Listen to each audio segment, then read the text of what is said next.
Hey guys, welcome back to the channel. Thanks for tuning for another video. So today we're going to be talking about the Jeep Wrangler that we've been working on, and something that recently happened that I'm a little bit embarrassed about, but you know, it happens to me, it happens to everyone. Mistakes happen. So let's go to this Jeep and I'll show you exactly what's going on with the Jeep. All right, so if you guys see that blue tape on the windshield, it's because, yeah, it's been replaced because I broke the windshield.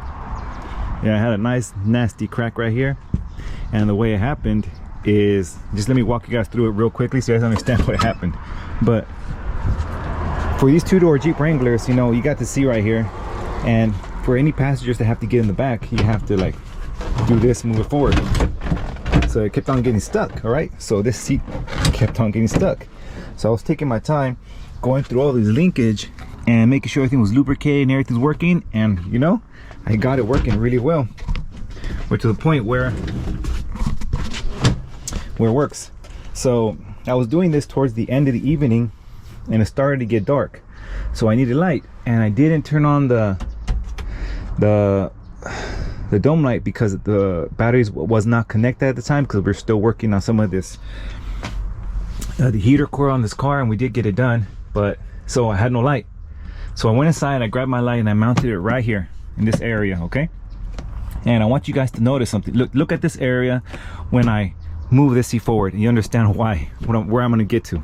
We have about, no, actually there is no clearance, it's actually touching the windshield. So if you guys can get it, where I'm heading at is that I had the light right here, so when I move this seat forward, it hit the glass and I broke it.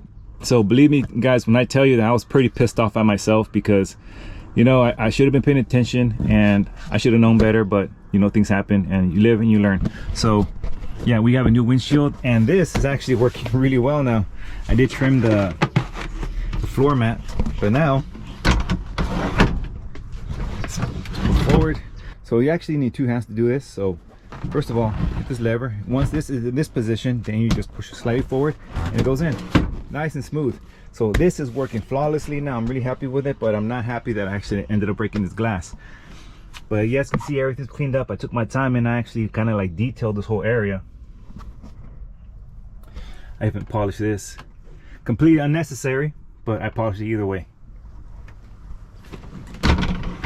So yeah, so that's basically it. I kind of screwed up, but now we got a new windshield. And surprisingly, it wasn't that expensive. I was expecting to pay over 300, close to 400.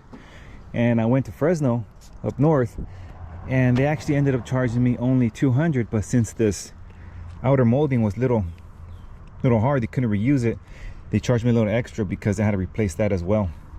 Anyways, it came out to $240 for that.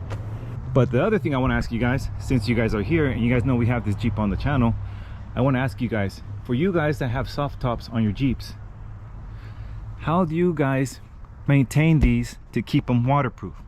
Because when it rains, the seats get a little bit of water, and there's a little bit of water on the floorboard. So I'm not sure how to resolve that. I haven't even bothered looking online. I want to ask you guys first, what is it that you guys do to keep these watertight? So yeah, so that's my question, guys. I'm really wondering, what do you guys do to keep water out of here from the soft top, because it kind of seeps in? I like to know what chemical you guys are using and tips on how to keep this, because we do have plans on replacing it eventually, but till now I just want to make sure that this is not leaking any water into the Jeep.